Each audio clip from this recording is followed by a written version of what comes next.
माझं म्हणणं आहे, एक तर पोलिसांनी त्यांच्या नोकरीचा राजीनामा द्यावा आणि वाळूचे धंदे करावे आणि परळी मधले जे काही पोलीस दल जे चुकीचं वागलेलं आहे त्यांनी पोलीस पदाचा राजीनामा द्यावा, गुंडांच्या टोळ्या काढाव्यात. संतोष देशमुखच्या खुनापासून अजिबात बाजूला हटणार नाहीत. संतोष देशमुख आमचा दह्या दुपारा मारलेला माणूस आहे, त्याच्या बाबतीत आम्ही नो कॉम्प्रोमाइज आणि महादेव मुंडेच्या बाबतीत सुद्धा नो कॉम्प्रोमाइज. 78 कोटी रुपये जे बोगस उचललेले आहेत ते काही डीपीडीसीचे उचललेत आणि काही राज्याच्या ह्याचे उचललेत. आणि मला वाटतं मी कालपासून स्टेटमेंट केल्यापासून गोविंदजी जवळजवळ 500 लोक माझ्या कानावर आले, 500 लोक कोमामध्ये गेलेले आहेत. जे बोगस पैसे वगैरे उचलण्यात आलेले होते त्या मुद्दा उपस्थित करायला लागल्याच्या नंतर अजितदादांनी सांगितलं लेखी पत्र द्या. मी त्याचे संपूर्ण लेखी पत्र तयार केलेले आहे. परंतु या जिल्ह्यामध्ये आत्ताशी 73 कोटी रुपये बोगस उचलल्याचं मी रात्री जाहीर केलंय. परत ते सांगत नाही.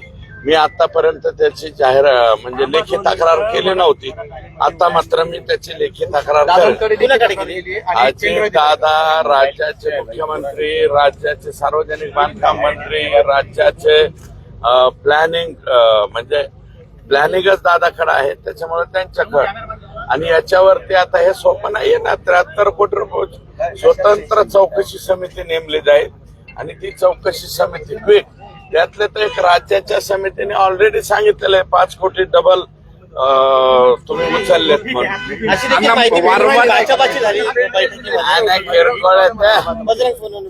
बाचाबाची किरकोळ विषय एवढं तेवढं होत असतं.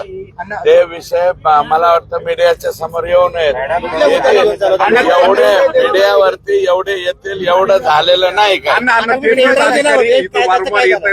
तक्रार करताय जिल्हाधिकारी नाही तो नाही. बिंदू नामावलीवरचा मुद्दा माझा आजही कायम आहे. या जिल्ह्यामध्ये त्यांच्या कानापर्यंत बी गेलाय. ते तुम्ही बोलले का? नाही आज नाही बोललो ना. तो मुद्दा आजही बोललेलो आहे. बिंदू नामावलीमध्ये जे अतिरिक्त लोक झालेले आहेत आणि जे लोक करुणा मुंडेंच्या गाडीमध्ये पिस्तूल ठेवतात, साड्या घालतात, काही एक पट्ट्या ते 15 JCB 100 टायरच्या तसल्या गाड्या. आणि बीड मध्ये काही पोलीस, सगळं परळीच्याच पोलिसाबद्दल काय, बीड मधले काही पोलीस त्यांच्या स्वतःच्या हायवा आणि इथं कलेक्टर ऑफिसला लावलेले हायवा काढून नेतात पोलीस.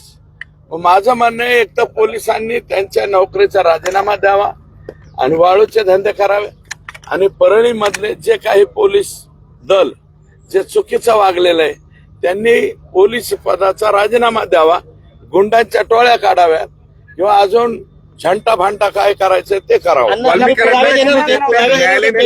असताना काही वैद्यकीय सुविधा घेतल्या त्याच्यावर समिती नेमली, अजितदादांचे काही कानावर घेतला. हे बघा, हे प्रत्येक विषय हे डीपीडीसीचे विषय नाही, तो डीपीसीचे जे डीपीसीचे विषय तेवढे पेनड्राईव्ह देणार आहे. माझ्याकडे पुरावे आहेत आणि मी सगळ्या मीडियाला कालच दिलं ना पेनड्राईव्ह. अजितदादांना दिलं का तुम्ही? अजितदादांच्या पीएला दिलं ना डिस्प्लेना. आज डिस्प्लेच होते ना बरोबर. त्यांना कालच पाठवले ते. आज दिलंय का? कालच रात्री पाठवलं. असं कळतं की अजितदादा तुम्हाला म्हणाले की लेखी तक्रार द्या हे पेनड्राईव्ह. हो बरोबर आहे ना. लेखी नुसता पेनड्राईव्ह देऊन होणार आहे का? याची लेखी तक्रार होईल साहेब.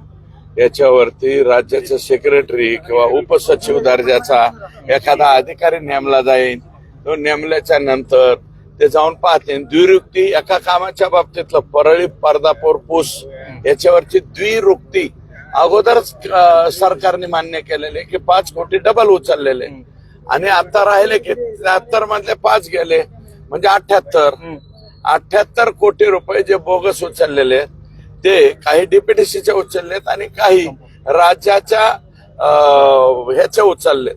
आणि मला वाटतं मी कालपासून स्टेटमेंट केल्यापासून गोविंदजी जवळजवळ 500 लोक माझ्या कानावर आले, 500 लोक कोमामध्ये गेलेले आहेत.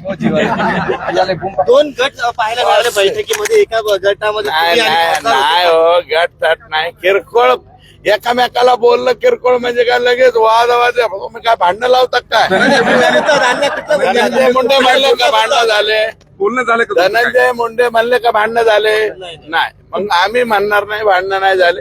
एकामेकाबद्दल बोलावंच लागतं तेवढं एवढं. काय बोलले आता हा विषय काय निघाला का? बोलले ते तिकडं तुम्ही अधिकाऱ्यांना वगैरे विचारा कोणाचं काय झालं ते. नंतर त्याच्यावरती हे करा. काय फारसं विश्लेषण नाहीये, म्हणजे विशेष भांडण बिंडण नाही. हे भांडण काय मुद्द्याचं भांडण नाहीये, हे मुद्द्याचं भांडण आहे. आणि आम्ही मुद्द्याचं भांडण व्यवस्थित आणि आम्ही संतोष देशमुखच्या खुनापासून अजिबात बाजूला हटणार नाहीत. संतोष देशमुख आमचा जया दुपारा मारलेला माणूस आहे, त्याच्या बाबतीत आम्ही नो कॉम्प्रोमाइज. आणि महादेव मुंडेच्या बाबतीत सुद्धा नो कॉम्प्रोमाइज. अजितदादा ते कानावर महादेव घातले की? मुंडेचे मारेकरी सुद्धा सापडले पाहिजेत. हा ओके. तुम्ही मनोज जरांगे पाटलाच्या उपोषणाला भेट देणार आहात? हो जाणार आहे. आता उपोषण सोडव पाटलांनी म्हणून जाणार आहे. मी रात्री पण गेलतो, त्याच्या आदल्या रात्री बी गेलतो.